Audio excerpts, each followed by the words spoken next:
Welcome to this episode of the 9420 podcast, where we talk about the music that we love and the industry that we tolerate.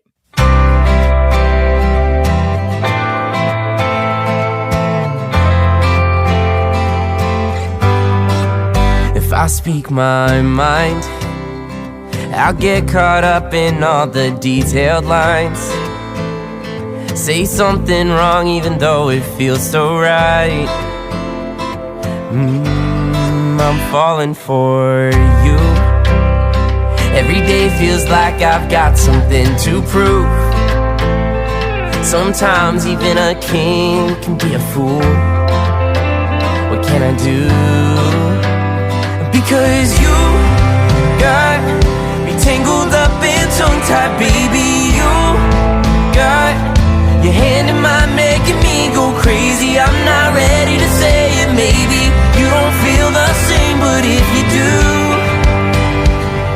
then tell me you're falling too. I've been here before, but this time it's something that I can't ignore. Every time you leave me wanting more. And more and more and more. 'Cause you got me tangled up and tongue-tied, baby. You got your hand in mine, making me go crazy. I'm not ready to say it, maybe you don't feel the same, but if you do, tell me you're falling into my arms, babe, into the night. We can lay on the grass while I'm holding you tight. Falling too.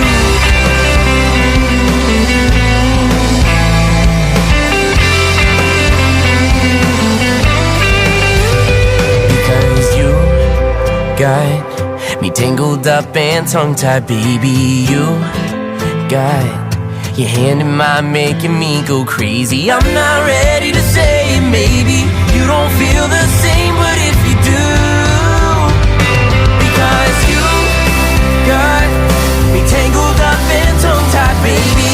You got your hand in mine, making me go crazy. Now I'm ready to say it, maybe you don't feel the same, but if you do, then tell me you're falling too. Falling too. Then tell me you're falling too. Hey everyone, and welcome to this episode of the 9420 podcast. That was Falling To by Jet Jurgensmeyer. Hi Carl and Greg, how are you both doing? Hey everyone. See, I'm going to steal yours this week. Welcome, everyone. Welcome into the podcast. I like that. We're just changing it up. You never know what we're going to say here at 9420. Nice tune. Reminded me a bit of He That Looks Like a Muppet. Oh, Ed Sheeran. Right. Yeah. Like the country version of Ed. I thought it was very infectious, and the thing I liked about it was, like, it's vocal driven, right? Mm-hmm. So the mix, his vocal is so present, right, and it's actually really dry in the verses, and then it gets wetter in the chorus. I feel like that's a really bad analogy, dry and wetter. Like, well, it has to do with reverb. So those are the right terms, Nicole. No, I know, but for me, it just is unnerving. Excuse me, Nicole. If you're in the music business, you know the terms wet and dry. Anyway, and I like the lead a lot. The lead was really cool. Yeah, really cool. Kind of reminiscent of Chris Isaac. Yeah, kind of cool. They yeah, kind of I like that. Wow, I thought it was a very syncable song. I think it's kind of an infectious melody, and the way he sings through verse to chorus, and it's kind of a double chorus. I think it's a very effective song. Well, it's syncable, and it's also, I feel like you could hear it on the radio. It's something that I think everyone would enjoy. Well, it's a tenet of commercial music when they're vocal driven like that, you know. So let's get right to some business here. Do we have anything to talk about? Oh, I no, do, we but don't. I don't really know if you guys want to talk about it. Oh, What don't. with the don't. VMAs? With the Well, okay, not just the VMAs. guess who won a lot of VMAs? She who should not be named. Taylor Swift. Wow. Wow. Why even bother? There's a... But you know what's funny? I found out about that. She beat the 36-year-old record that was last set by Peter Gabriel. Mm-hmm. So that goes to show you, like, music used to be cool. It did. I can't imagine that the VMAs are still in existence. Or Back then, that was when I remember Sledgehammer when he came out with Sledgehammer Yeah. video years ago. Yeah. That was That was really a some great one. cutting edge claymation kind of really cool video. But yeah, but it makes sense. She does do those long videos, and they're kind of cool, I Well, guess. the You know, VMAs are very much fan driven. So like there was just goes to show that her fans literally voted her into winning. Nicole, who owns the VMAs? MTV. it's still MTV. It's still MTV owns the VMAs. Yeah. And they have the audacity to have an award show about music video, when they don't no longer program it, right? Yep. So, That's 100% true. gosh. I have an MTV story if anybody wants to hear it. So I don't know. Go if I- ahead, because then I'll tell you the favorite part of what I'm going to be talking about after. Yeah, so I had a friend that was a manager for an act that was really significantly powerful in the 90s. And, Collective Soul.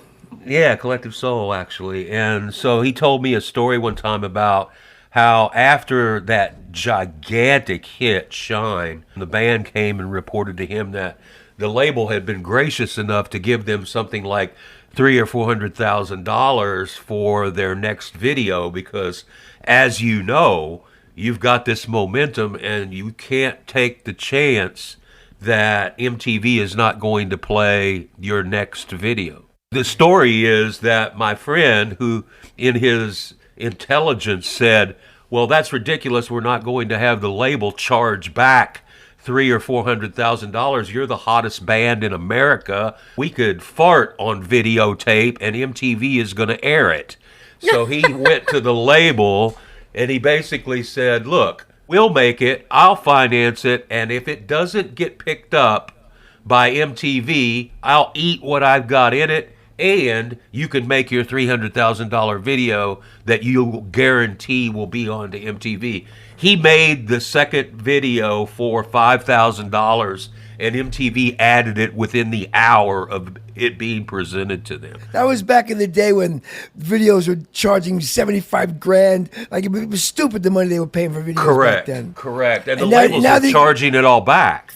And now you can do it on an iPhone for like $30. Yeah, Well, he that's the saved his thing. band like $400,000. All right. I even remember, I mean, Carl, it was, what, like 7 or 8 years ago when artists were trying to figure out what their next move was. Right. And they'd come and they'd be like, I want to finance my next music video. And we're like, why? And they spend Why? even then with them Right. spending $10,000 on these 10, stupid- I think we had one person that was like, I'm going to raise $25,000 for my next music video. And it never did They're anything. getting actors and Yeah. Come What's on, who gives- what's the cringeworthy part of this, Nicole? Not only would the labels be able to charge that, but then MTV was also collecting on the side of when they would have like J-Lo or Britney Spears do the behind the scenes making of the video on it as well. So, Right. I mean, these videos I think sometimes cost like $500,000 and I don't know, too See, what ridiculous. I want to see, you know what I want to see? The making of the video. That's what I want to see. So the thing that I don't think you all are going to be excited for, but I am so excited, was the fact that this morning DreamWorks dropped their trailer for the new Trolls movie, which is Trolls Band Together, and NSYNC has released their first single in like 22 years. Now, are those separate stories, or is the NSYNC song related to Trolls? It is. So they got NSYNC back together to create like the main song for the movie, which is Better Together, I believe. And does NSYNC are their characters So represented Justin- as trolls? Justin Timberlake has been one of the main trolls since the Trolls series got started, maybe Well, like this is news 7 to or me. 8 years Yeah. ago. So Anna Kendrick is Poppy. She plays the main one, and I forget what his name is. But Justin Timberlake is like second to her. So he's been doing this for years now. And unbeknownst to everyone who thought that they were going to announce a 2024 world tour to get back together, it came out that they're releasing a new single for the movie that JT's involved in. They still might do a world tour. They probably will. I mean, based off of the reaction that fans have had with the song not even being released yet. The song will be released September 22nd, and then the movie comes out November 17th. But the amount that this trailer has blown up on like TikTok and Facebook and just everywhere, I think the fans are basically demanding, like, if you're going to release a single, let's just That just come on goes tour. to show you how lame it's gotten. That Where, like, NSYNC has to come no, back like after bands like 22 years. NSYNC are like the classic coming back. Yeah. It's like, what's the next thing? It's like Led Zeppelin reforming when NSYNC comes back together. Right. It's like Led Zeppelin's getting back together. Yeah. You know who's still great is Tommy James is still great. One thing I do know, he got ripped off. He made none of that money.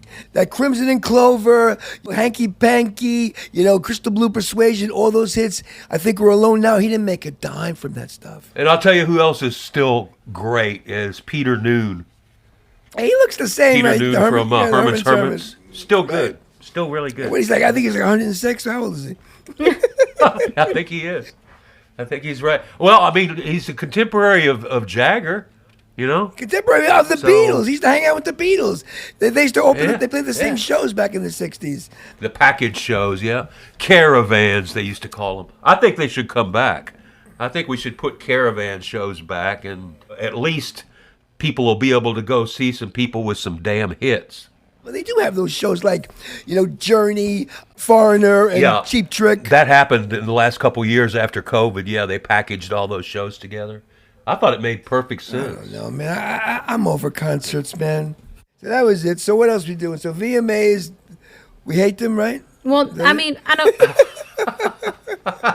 We hate everything. It was one of those things, like, I vividly remember the last time I watched the VMAs was like 12 years ago when I was in Aruba, and not realizing that it was happening. It just was on the TV and I was watching the replays, and they haven't really changed. Like, it's still the same showsy, like, let's throw everything that we've got at people to try and get them to watch. And of course, because Taylor Swift was there, it was all highlighted around her, which is fine because her fans voted her there. But I think the highlight was the fact that NSYNC presented an award to her.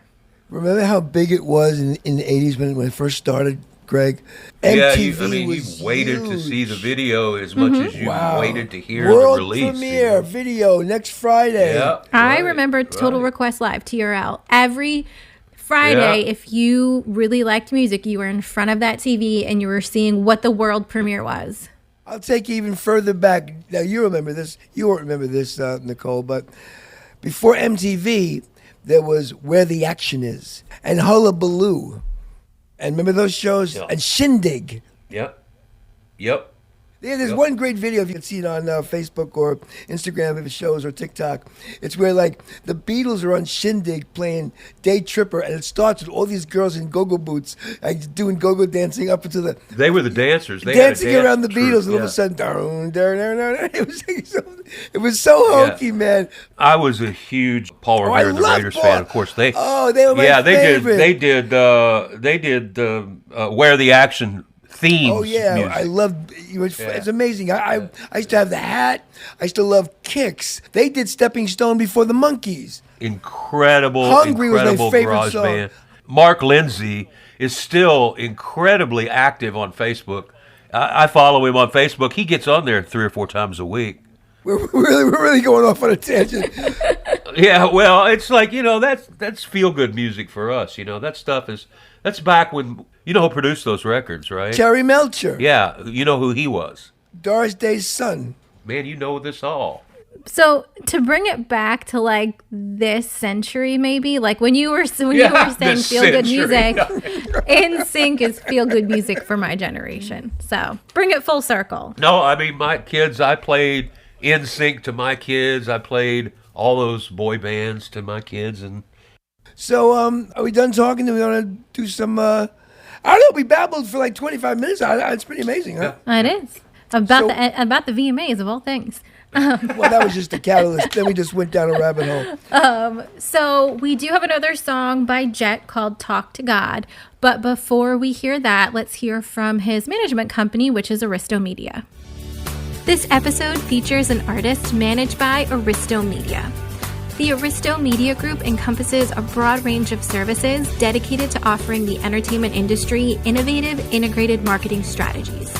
Aristo Media's distinct advantage is housing entertainment publicity and PR, digital marketing, video marketing, radio promotion, club marketing, and consulting all under one roof. The Aristo Media Group also epitomizes synergy. Together, the divisions combine talents to maximize client exposure through digital, print, radio, television, online, and video outlets. To learn more, go to aristomedia.com. Again, that is aristomedia.com.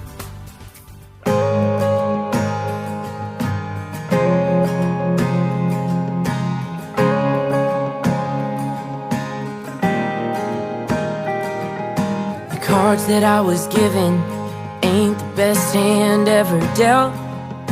Most of all my troubles I brought on myself. Life ain't always easy, but what do I expect? It's done a real good job of putting my faith to the test.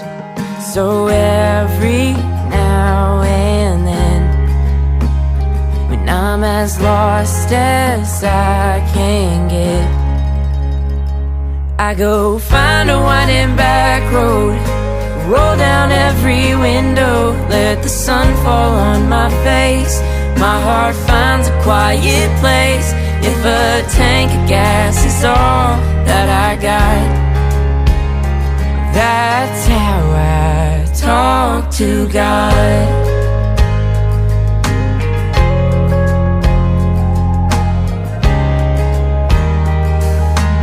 Let my heavy past weigh down on my chest. Had the wind knocked out my sails, I could barely catch my breath. And I'm not much on praying, but my mama says I need it. She swears they get to heaven even when I don't believe it. So every now and then, when I'm as lost as I can get, I fall back on red ink letters, bound between the leathers. Let the tears fall off my face. My heart finds a quiet place. If these worn out leaves are all that I got, that's how I talk to God.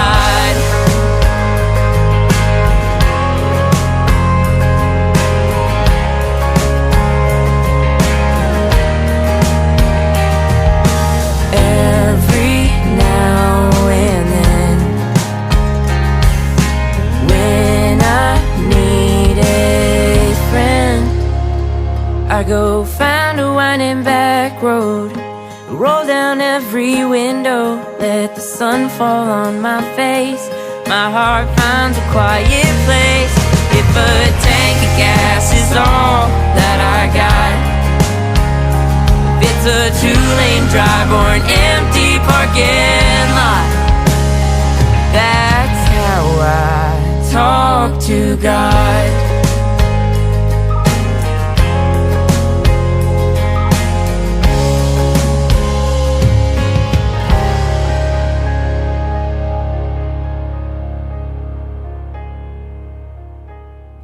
Another really infectious little tune. That's cool. I like the little organ too. The organ step. It was kind of cool sounding organ. Yeah, I got a cool track. I'm really, I'm always pleasantly surprised at the quality of things that we feature here. Well, I'm glad that you're surprised by it. You're supposed to have listened to it beforehand. Sometimes I get to listen, sometimes I don't. We are episode 149, and Okay. our 150th episode is coming up next week. Wow, cool. Well, I think And that is our Dem Beatles episode, Come Hell or High Water. let's do it. I do think that we got that right. We have featured this music in its entirety, and we've licensed it for that. And I think that's a big part of why we do the podcast. Yeah. So before we get to the next segment, which is our questions of the week, I am going to remind our audience that because we are doing the Dem Beatles episode next week, there is still time to submit your answers on what do you think about the Beatles. If you go to 9420.com/Beatles, you can answer that and be featured on the podcast. We welcome all differing views, whether you love them, you hate them, or you think they're only lukewarm. We are 100% okay with that. Well, they're no in sync, but they're no in sync, but still. So now that I've said that, why don't we see what Jet had to say with the questions that we asked him, which I know is Carl's favorite. Did we ask him questions? We did. The first question. Excuse me. So I'm very what are you curious, doing? Your Nicole. taxes over there, or what? I'm curious, Nicole. What did we ask him? The first question we asked him is to tell us a little bit about himself. Oh, that's interesting. Let's hear what he has to say. Well, a little bit about me is I'm an 18-year-old singer-songwriter, artist, and actor from Nashville, Tennessee. I started acting when I was 4 here in Nashville and started going out to California when I was 5. I pretty much grew up on stage in front of people and fell in love with just entertainment in general. I always say I love making people smile.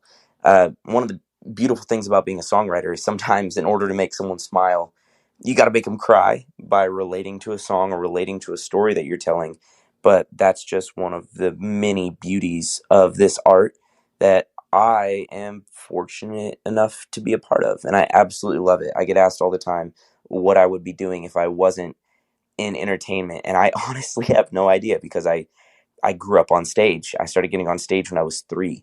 And it's just all I've ever known. I absolutely love it. So what's really interesting, he's been in a lot of stuff that you guys wouldn't know, but I know because my daughter loves these shows. So he was in Tots on Disney, The Chicken Squad, Shimmer and Shine. He was in Last Man Standing, Ozark. He was on Grownish for like an episode, Will and Grace's reboot, Bubble Guppies, which is actually hysterical because now I know that name. And he was in American Sniper. Wow. As a friend of the little boy. Wow. Yeah, so some really good. I think he should stick with this music thing for a while. Yeah. He's obviously doing really good. Yeah, he's doing well. Yeah. All right, so the next question we asked him is what music artists have inspired your career so far? I have been inspired by a lot of different people. Ed Sheeran is always someone that I have looked up to and really tried to kind of keep in mind when I was writing certain songs, whether it was for me or one of my other friends that's art and that's an artist. I just love how he can write and produce everything. I grew up listening to country music, but I also lived in California and still live in California. So I've been fortunate enough to have a very wide array of music and of different styles of music, of different genres. You know, I love Frank Sinatra and I love Miranda Lambert. Both are very different, but it's always nice to be able to challenge yourself every now and again to try to keep someone like a Miranda Lambert in mind and try to write her style or try to write a little jazz tune and write something like Frank Sinatra would sing. That's what's so amazing about entertainment and songwriting. It's all just storytelling. Yeah, I totally agree with that. What do you agree with? I agree that entertainment is storytelling, and that I like when someone has kept their ears open and they enable themselves to be influenced by a lot of different. Okay, now I'm going to do what Carl does. Aren't there enough stories? Like, how many? It's all the same story. It's been going on for eons. What's different? know. It's I the think- same story. Who has enough stories? I've been listening to stories my whole Too life. many stories. Been telling stories. Even though I watch television, Yeah. I know every story. I know every plot But there's line. different ways that people interpret stories, and It's there's all different the ways to same. play it out. And if you actually like think of stories, everything has to start out with there's a hero, there's a villain, there's an obstacle, they have to get through it, and at the end there's some sort of resolution. Redemption, right? Yeah. So I'm with my new pet peeve this week. I discovered Pinkberry across the street. Oh, the yogurt place? Yeah, I've never gone to it. No, so I love it. Anyway, I'm there the other day. The getting endorsement. This Your daily pinkberry infusion. This episode sponsored by unofficially. But anyway, and this irked me. I'm trying to be Zen, right? The new Zen me. This girl and her boyfriend, and they're online, and they're just taking too much time. And they can give you samples of ice cream. You know, get a taste sample. She goes up. I'm waiting. She's looking around like she's never been on the planet before. Like it's a yogurt place, man. She goes. You know what she says? Can I sample the chocolate? I go. The chocolate. It's chocolate. That you moron. is not Why are you true, kidding me? though. Come on. I'm It's gonna chocolate. side with her and say, not all chocolate, frozen yogurt, and ice cream is created equal. There's different ratios and There's different no- types. So Can I try the vanilla? Like, come on. I even can with see- vanilla, there's different brands and varieties and Forget it. flavors. Then I thought it was stupid. And then she tasted it, and then she didn't get it. She's an idiot. If they I'm could sorry. make that yogurt taste like ice cream, they'd have something there. Oh, my new thing is after Vegas, I love gelato. Oh, Oh. gosh. Anyway, so hey, I'm curious. What else did we ask Jet? We asked him one more question, and it's, what is one service not offered right now in the music industry that indie music artists need? You know, I don't think it's necessarily a service per se, but I think the biggest thing is just getting your name out there. I think that's one of the hardest things. Getting gigs, finding places around you that you can start performing at, and then making sure that when you do start getting those gigs, being prepared to take requests. That's something that I didn't do for a really long time. And as soon as I started taking requests, oh my goodness, people want to come out and listen to you because you can play anything from Luke Combs to Red Hot Chili Peppers. So I think one of the biggest things is just being prepared for everything, practicing a lot. But I think something that indie artists need is just the community of other indie artists and knowing that you're not alone, whether that be because they're still used Facebook groups, whether that be Twitter, TikTok, Instagram, whatever it is, meeting other people that you guys can work together, finding people that you can write with and then post about each other, become friends with them, and I don't think that's using somebody for their social media. I think that's two people that are in the same line of work that want to work together and want to see the other people succeed. And I think we all just need to work together, and then boom, you've done it. I think Jet's a talented kid. I think he has a great voice. I like his songs. I disagree with almost everything he said. No, I think for one, I'm not going to learn other people's songs. I don't want requests. Well, that's a very strange thing for him to say. He framed it as taking requests versus being a cover artist, right? Like working a Holiday Inn on a Thursday night, And secondly, I think maybe you're going to hate me, but I think because of social media, this generation of music artists think they're owed something. And they need to have a bigger audience. When I was younger, nobody knew who I was. You went out and you played gigs, and you did it, and you played, and you kept playing, and you went from club to club, and you worked at it, and you did it, Yeah. and you built your audience by scratch from just doing gigs and then playing further out gigs, go to different towns, go to different counties, and that's what you did. Now, because of social media, we can hit 1 million people in 3 seconds. Just do the work. It's obvious. I'm sorry. I also think that he kind of identifies it. I mean, he has a very broad definition of what he gets out of all this, and he says he wants to be an entertainer, So I think that's justified to say, if my goal is to be an entertainer, I need to be able to provide the people what they want. And sometimes what they want is your version of an Ed Sheeran song, right? So I kind of get it. I don't care what they want. I know. No, really, I'm No, sorry. it's true. It's I funny. agree. You need to do more covers, Carl. I'm not doing any covers. when you were in that rock band and you were doing covers, didn't you have a set that was your stuff? Is that how you did it? That's how it started. Yeah. And people didn't want to hear it. They didn't want to hear your stuff. I used to lie. Yeah. I used to lie. So what we used to do is, like, it's very funny. We did a bunch of just 70s rock, right? Right. And during the 70s rock, we'd say, oh, here's an obscure one off of an early Doobie Brothers records. Yeah, and it would be one of mine. And we just would play them. Right. Oh, here's an obscure, like, whatever. So, and they didn't know. I hate that song off the, would you heard that? Yeah, it's an old Deep Purple. Yeah, I never heard it. I love it. So that's how I started. And then I said, I don't want to do this anymore. Yeah. And I quit the band. And they thought I was crazy. Yeah. I early on, I knew, I was like 19. I said, I'm not going to be playing Led Zeppelin when I'm 60 in a bar. That's it.